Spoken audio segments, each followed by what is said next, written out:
Your music blends sounds and styles from flamenco to reggae, cumbia, ska in multiple different languages. Can you guys talk about the origins of where your sound really developed? Well, I guess I can start with the most basic, most simple is the languages. Most of the lyrics are in Spanish and in English and Spanglish because I was born and raised in Spain and my father's from California. So I grew up speaking Spanish and English and Spanglish. But the styles, I didn't grow up playing music. I didn't come into music until I came to California, and I met a bunch of hippies up in the hills that were, really into just playing lots of music, and they welcomed me and said, "What do you mean you don't sing? It sounds like you do want to sing and you have a voice, so join us." And it was the perfect opportunity to start developing this art. And then that's where I met Bob up in the hills. He's from a town. Well, he was a hippie. He's a hippie. But he's from a little town there called Mountain Ranch, so that's his home grounds. But we started playing music together in this band, but it wasn't until we came to the Bay Area, because this band liked to play reggae and some fusion, but it wasn't so much steeped in learning per se traditional styles. It was more kind of jamming out, a little bit of rock, reggae. But yeah, when we came to the Bay Area is where just being surrounded, I came to life for real, because I had been in this little town really not speaking Spanish that much, except for when I would go play soccer with a lot of people from Mexico, a lot of guys from Mexico, and they would, they kind of laugh at my Spanish, and I would just be so excited to get to speak. And when I came to the Bay, I was just so happy to tanta gente, speaking from so many different countries, and so many different styles of music, so every culture had their sound. And in the Bay is really where we started seeing a lot more different kinds of fusions going on and stuff, because we were living in a little town, and we were really in that little town. We weren't tapped in. I wasn't really tapped into like music that was going on all over the place. And so there we met a woman who played percussion, and she had studied a lot in Cuba. And so she brought the son cubano and different styles that she had studied. And we started playing together, and it just opened up this whole new world with what she was familiar with. And Bob was really interested.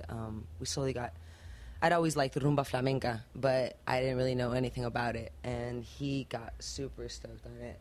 And then we got turned on to Ojos de Brujo. And we were like, what the hell are they doing, And just being in the Bay and starting to be exposed to a lot of different music that was going on. That's really how we got interested. And as we got different artists, because that's what we really love about our band is everybody is not from a same background. Everybody's coming, if not from a different country, from a completely different background in music. And so to have all of us come together, we've really shown each other, and tried to really bring those differences together in the band. Absolutely. Talking about this mixing of musical influences, can we talk about the mixing of cultural ones? As a whole, in today's world, there have been migrants crisscrossing the globe. This has created a transnational generation to which many of us now identify more with somewhat of a gypsy, right? Belonging from many different places. Así es. ¿Cómo? Hijas de la diáspora. So we're all, in a sense, mestizos, and you mentioned this. You bring this onto the stage where we can visually see that the musicians are from all walks of life. The music is hitting from different influences. How important is it for you to create this culmination of cultures and to be in a place of understanding that that's where the world is really heading? For me, it's really important. It's about existing for me, because even if I wasn't, I'm not of mixed race, and I'm bicultural. I grew up and I was going to an American school in Spain, and all my family was Spanish. They didn't speak English, and here I was growing up. When I would go to school, I would be speaking English to a lot of American kids that were from military parents, because I would go to school on a military base. My dad was a teacher there. And then I would go home, you know, and it was all in Spanish.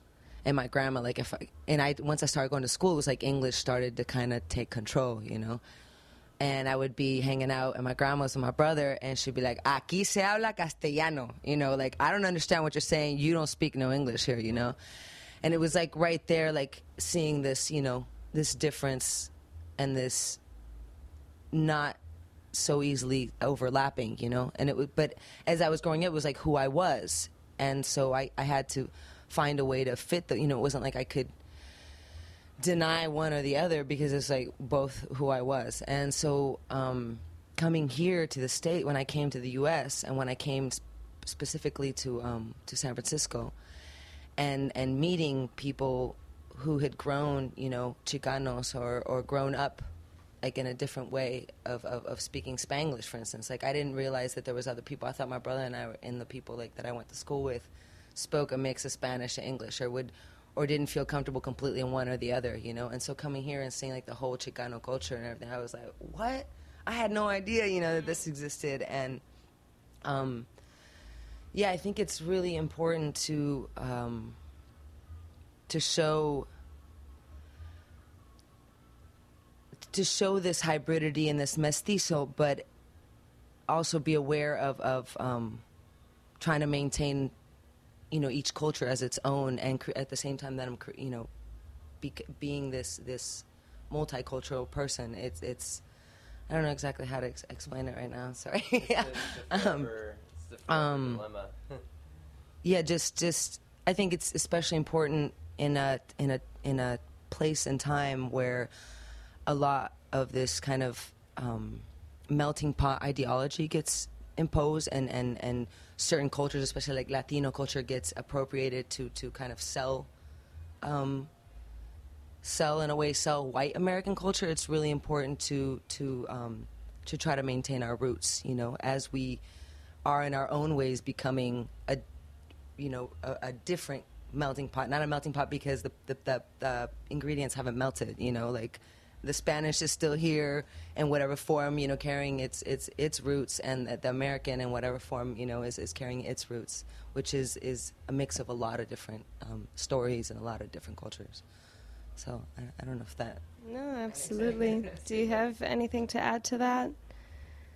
Yeah, I can add to it.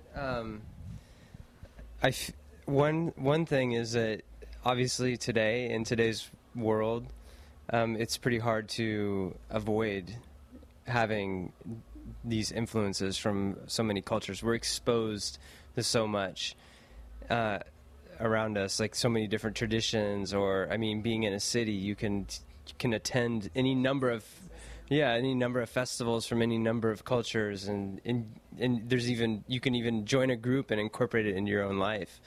But then the other side of that is what I think you were kind of touching on, is like there's this dilemma that we all are faced with, and that is, what do we allow to be incorporated? What do we allow to be co-opted? What do we try to hold on to maintain our sense of identity? And I don't know if there's really an answer to that, but I don't know, it just seems important to try to maintain traditions at the same time not being scared to allow them to change. Right. Como dicen Sandra, no? Like sieving through the stories and sieving through the roots, and finding the pieces that are going to help you grow and, you know, create the world that we want to live in, and then being able to let go of that, which is not helping that. Yeah, absolutely. And here on Warriors Path as well, a lot of our philosophy, a lot of our tradition is rooted in our ancestral knowledge, in like I said, being rooted in that, understanding your history, understanding tu gente, no? Understanding la historia, you know, and moving forward from there, because you can never stay in the past, but there are values in understanding history, especially so that we must not repeat. Right. Also, a big theme in your music is música rebelde, música con conciencia, no? Conscious music. So can you talk about creative resistance through a creative expression. When you say that, when you say creative resistance, the first image that comes to my mind, which is an instrument that we use in our band, is el cajon. The cajon is such an incredible example of that for me. It's like a more simple example of that. The stories that I've heard about the cajon and how it kind of was born through the African slaves in Peru, resisting the colonialism and the Spanish power that was telling them, you can't play your drums, you're not going to play your drums. We recognize how powerful these drums are for you, and this is a part of your culture, and we're going to try to ban you from doing that. But you couldn't stop the people from continuing what was going to move them forward and keep them alive. And so they just started playing whatever they had at hand, which was fish boxes or tables or chairs. And so they kept playing, and then that transformation from whatever, a fish box or a crate, became the cajon, and it's a symbol, one of the really symbols of creative resistance for Peru. That's what comes to mind for me. Creative resistance, yeah, like using what's at hand and finding ways to resist, whether it's capitalism or resist abuse, in whatever form, using what you have with your hands and using what ways that you find to resist that, but in a way that allows you to grow and invites other people around you to grow, Yeah, and so when we're talking about this multicultural aspect that is part of who you guys are as a band and is reflected in the music that you guys produce, how do you, and then also the aspect of creative resistance and having a conscious message through your music. Right now, there are huge immigration questions happening, especially in the United States, aquí en Califas, with the immigrant population, as well as, and particularly like spearing it in Arizona and the laws that are being passed there, that is really taking us back to Nazi times where Jews had to carry around paperwork. And for a country that in my opinion, coming from a native perspective, all of them are immigrants on this land, right? This land is indígena. And so anyone that's coming on, they're are the ancestors of colonizers or immigrants, right? Right. And so can you talk about the conscious message around immigration that you guys portray? Right. Well, musically, like we were talking about before, and bringing, in our band people from so many different backgrounds and different migration experiences and stories in their past, is trying to find this way to incorporate so many different styles that maybe not so much now because a lot of more fusion is being done, but not that long ago people would be like, well, how can mix, like, even with ojos, how could you mix flamenco with hip hop? How can you even do that? It's finding these ways to bring in all these different cultural elements in the music and have them mix and sit so well in a way that's showing like how there's so many common roots in the stories of that music, whether it goes all the way back to Africa, the roots of so many of the styles of music, or realizing, for instance, like in flamenco, where's flamenco from? Everybody thinks directly just Spain, but how many elements within Spain, whether it's from the Sephardic, or whether it's from the Moorish, or whether it's from the, Berebere, or whether it's from all its travels that it took from India to come to Spain to become mixed with the styles in Spain. And so it's interesting to see when we're incorporating different styles and we're learning about different styles, like how many stories those styles of music have, like where have they traveled from, how much migration has happened. And so that musically talks to that question you asked. And then also lyrically, we try to talk about, the movement of people and the roots of this land, and califas, and you know, and the try to show the contradictions in the mainstream that are, you know, in the mainstream media, and show the contradictions and these ways that people are thinking about migration and forgetting about, you know, where we all come from, and the movement now, and you know, the movement, how corporations can move, show those contradictions of corporations being able to move, but, you know, borders being placed for people, and so that's part of what we do in our music, to show that. Do you want to? Yeah, sure. One little example that I like to bring up around what we do musically about immigration is whenever we take a tour to the Southwest, we always go to Tijuana. And I mean, I guess there's not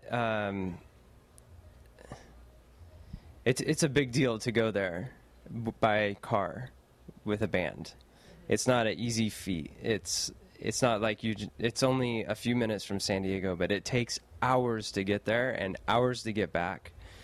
Yeah, and we can't go with our bus either. Yeah, we can't go with the bus. We have to stop there. We have to rent cars. We have to find a place to park the bus. We cross over, and we almost always get stopped on the border going in, even, and we get asked all these questions. Anyways, I guess I like the idea of just taking the courage to cross the border, because a lot of bands, especially, you know, it's not like we're making a ton of money going there or anything. We have a really good fan base in Tijuana, but it's not like we're playing, you know, 1,000-person hall.